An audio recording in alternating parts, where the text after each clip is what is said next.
Do you remember the last year a song could come out of nowhere and take over everything? The charts, the radio, the parties, the way people dressed, even the way they moved? 1979 had that kind of moment. Back then, music wasn't just background noise, it had presence. So today, we're bringing back 10 legendary songs that said goodbye to the 70s. Number 10, My Sharona by The Knack. Some hits build slowly over time.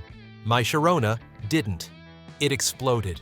From the second that jagged, stuttering guitar riff kicked in, it was clear The Knack had struck gold. The song hit number 1 in the summer of 1979 and refused to leave. It dominated radio for 6 straight weeks, became the year's top-selling single, and turned a scrappy new wave band from Los Angeles into overnight sensations. But the backstory is almost as quick as the song itself. Doug Fieger, the band's frontman, met a 17-year-old girl named Sharona Alperin, and something about her stuck. He later said he fell in love with her instantly, and just hours after meeting her, he sat down and started writing what would become his band's signature track. The song wasn't just inspired by her, it was about her.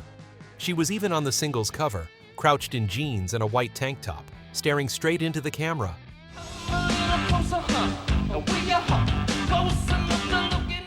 What makes My Sharona so memorable isn't just the speed of its creation, but the way it captured a kind of obsessive, urgent teenage energy that felt out of place in the polished world of late 70s disco. It was raw and full of nervous tension. The drums hit like a panic attack. The vocals sounded like someone confessing something they shouldn't. Number 9, Bad Girls by Donna Summer.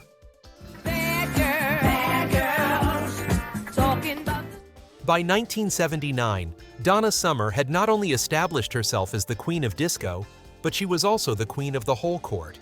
But Bad Girls proved she wasn't done evolving. Built on a steady groove and a defiant chorus, the song became a club hit and a full-on anthem, blending pop, soul, and funk with something that had teeth to bite back.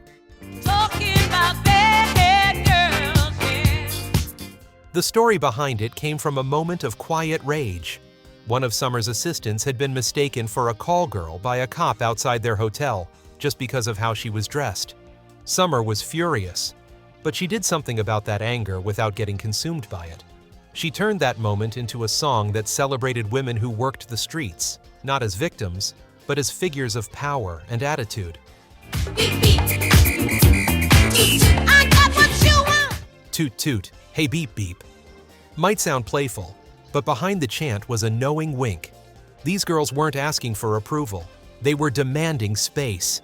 Toot, toot. Ah, beep, beep. Bad Girls topped the Billboard Hot 100 for 5 weeks, sold over 2 million copies, and proved that disco didn't have to be soft or sweet to win. It could have teeth. It could make a point. What made it really special was Donna Summer's ability to slip into any character and sell it with total conviction.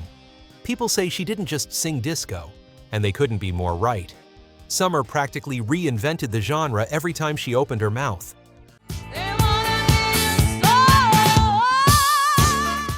Number 8, Le Freak by Chic. You don't usually get massive pop hits that are born out of pure frustration, but that's exactly what happened with Le Freak.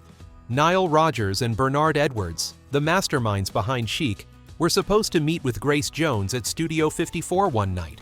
They showed up with their instruments, ready to jam, but the doorman wouldn't let them in.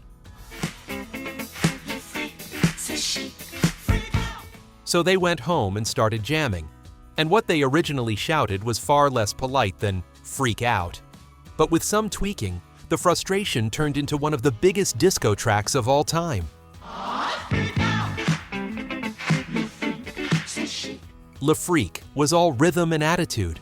The guitar line snapped like a rubber band, the bass line pulsed underneath like a heartbeat, and the chorus was impossible to ignore. "Ah, freak out" was more than just a hook. You could feel the way it commanded people to let go, dance harder, and stop waiting to be let in. Find a spot out on the floor.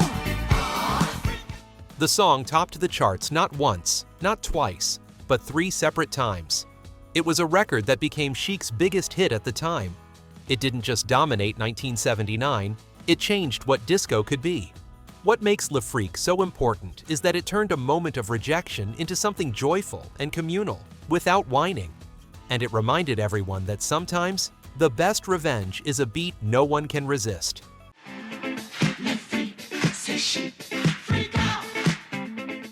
Number 7. Da Ya Think I'm Sexy by Rod Stewart. By the end of the 70s, disco had started to creep into places no one expected, and Rod Stewart was one of the last people anyone thought would jump on that train. But he did, and the result was Da Ya Think I'm Sexy, a song that raised eyebrows, got people dancing, and ended up becoming one of the biggest hits of his entire career. On paper, it was a strange match. Stewart had built his name on raspy vocals, bluesy swagger, and rock ballads. But this track was him leaning into a new groove. Drum machines, synths, strings, and a bass line that sounded more Studio 54 than Smoky Pub. He wasn't chasing the disco trend as much as playing with it. The song had a wink to it. He was in on the joke, but he was also dead serious about the hook. Da Ya Think I'm Sexy hit number 1 in the US and reached number 4 on the year-end Billboard chart. It's still one of Stewart's most recognizable songs and also one of his most divisive. Some fans rolled their eyes at it, while others bought the single in droves. Looking back, the song feels like a snapshot of a moment when rock and disco were crashing into each other, awkwardly, but with style. Number 6. Reunited by Peaches and Herb.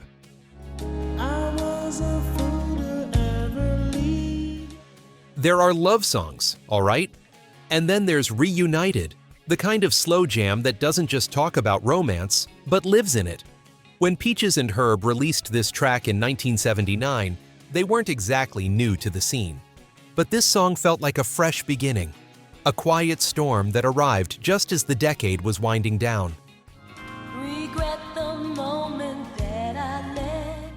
Reunited tells the simplest kind of story about two lovers who drifted apart, realized they were miserable without each other, and finally made their way back. But it's the way they tell it that matters.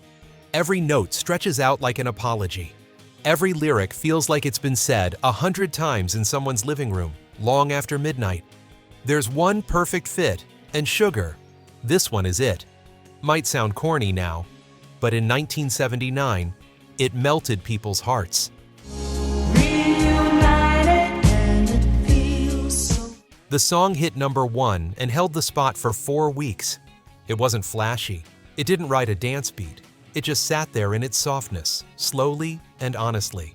That's what made it special. Peaches and Herb weren't a household name forever, but for a moment, with this one song, Reunited, they became the voice of reconciliation. You couldn't go to a wedding, turn on a late-night radio station, or flip through soft rock stations without hearing it. Number 5. I Will Survive by Gloria Gaynor. First I was afraid, I was petrified. It's hard to think of a song more closely tied to personal strength than I Will Survive. By the time it reached number 1 in early 1979, Gloria Gaynor's defiant disco anthem had already become something bigger than just a hit. Think of it as a line in the sand and a mirror for anyone who'd been knocked down and got back up anyway. And the wildest part is the fact that it started out as a B-side. When Gaynor first recorded the track, the label actually preferred the other side of the record. But something about her voice, the melody, and the message connected. After being turned upside down by DJs, it was all over the place, in clubs, on the radio, and in the headphones of people attempting to get through their own heartbreaks. I will survive, oh, as long as I know. What makes I Will Survive different from other disco tracks is how rooted it is in real emotion. The groove keeps things moving, but the lyrics are sharp and cutting. Though a love song, it's not really focused on love, but on leaving and reclaiming space. And I'll survive. I will survive. The song became an anthem in more ways than one. For women, for the LGBTQ+ community, and for anyone who'd been through something hard and needed a beat to carry them forward. Gloria Gaynor's song gave people something to hold on to. And that's why, even decades later, I Will Survive still plays like it was written yesterday. Just turn around now, 'cause you're not welcome anymore. Number 4, Hot Stuff by Donna Summer. Sitting here eating my heart out, waiting. Donna Summer had already proven she could rule the dance floor with tracks like Last Dance and Bad Girls. But with Hot Stuff, she showed she could do it with an electric guitar roaring behind her. Released in 1979, this wasn't disco in its usual polished form. It was a kind of disco that had teeth to bite into the bones. The track opens with that unmistakable guitar riff, played by Jeff "Skunk" Baxter of Steely Dan, and never lets go. It's sexy and unapologetically aggressive in a way few pop songs dared to be at the time, especially ones fronted by women. Summer wasn't asking for love, she was asking for heat, for something physical, and she made no apologies for it. Hot Stuff quickly shot up the charts and landed at number 1, helping Donna Summer win a Grammy for Best Female Rock Vocal Performance. This was a rare category crossover that most disco artists never touched. But that was the point. Summer wasn't interested in playing by rules. She wanted to blow them up, and that she did. This song hit at a time when disco was beginning to feel predictable. With one foot in the club and the other in a rock arena, Hot Stuff kicked the door down and proved to everyone that the genre still had places to go, and that Summer wasn't going to be boxed in by anyone's expectations. Number 3, YMCA by Village People. Young man, there's no need to feel down. I said, young man. There are songs you know from the very first second, and YMCA is one of them. Whether you grew up in the 70s or not, the moment those horns hit, you know what's coming. It's impossible to separate the song from the arm choreography, the dance floor, and the shout-along chorus. But beneath all that fun was something smarter. It's fun to stay at the YMCA. The Village People created YMCA as a tongue-in-cheek celebration of a place where young men could go and be themselves, whatever that meant. On the surface, it was a celebration of friendship and freedom. Beneath it, there was a sly nod to gay culture, hidden in plain sight. In 1979, it reached number 2 on the Billboard Hot 100 and became one of the most instantly recognizable anthems in pop history. They have everything for young men to enjoy. You can Number 2, Ring My Bell by Anita Ward. I'm glad you're home now. Ring My Bell is one of those songs that feels like it could only exist in the 1970s. It's built around a shimmering synth line, a laid-back groove, and the singer's soft, airy vocals. The lyrics were coy, suggestive without being explicit, and the beat was hypnotic enough to keep dance floors full all summer long. What makes the song's success so surprising is how sudden it was. Anita Ward wasn't a pop star looking for a hit. She was a school teacher who took a chance in the studio. Ring My Bell became her first and only major hit, rocketing to number 1 and selling over 1 million copies. And full of possibilities. Welcome. The song's charm lies in how effortless it sounds. There's no yelling or heavy drama going on, just a cool, funky beat and a voice that draws you in. In a year filled with disco bangers, this one stood out, like it knew it didn't have to shout to be remembered. Number 1, Sad Eyes by Robert John. Looks like it's over. You knew I couldn't. Amid the flash and flare of the 70s, Sad Eyes managed to slip in as something gentler. It didn't scream for attention or ride the disco wave. It just settled in with a soft melody and a broken heart. Robert John's falsetto carried the entire weight of the track, turning a simple story of lost love into something that was fragile and true. The song hit #1 later in the year, quietly becoming one of the biggest soft rock hits of the decade. There's no hook that jumps out, no moment designed to be shouted back at a crowd. It's a song you hear alone, maybe on a rainy afternoon, when you're in the mood to feel a little sad for someone else, or even for yourself. Sad Eyes was proof that in a year full of high energy and bright lights, there was still room for something slow, honest, and melodic to the ears. In time, your broken heart will mend. These 10 songs capture the strange magic of 1979, a year where disco was burning hot, soft rock was still breathing, and pop music hadn't yet become afraid of a little weirdness. What really stands out is how many of these hits came from artists who took a risk, leaned into their emotions, or brought something totally unexpected to the table. Some of them were massive, some were one-hit wonders, but each one helped close the book on the 70s in its own way. And maybe that's what makes this list worth revisiting. These weren't just songs, they were time capsules, little windows into what people were dancing to, crying over, or blasting in their cars with the windows down. So whether you grew up with these songs, or are hearing them for the first time, they're still worth a listen. Because great music doesn't belong to one decade. It lives on as long as someone presses play. Are there any of these old gems you enjoyed playing most, or did you miss out on all?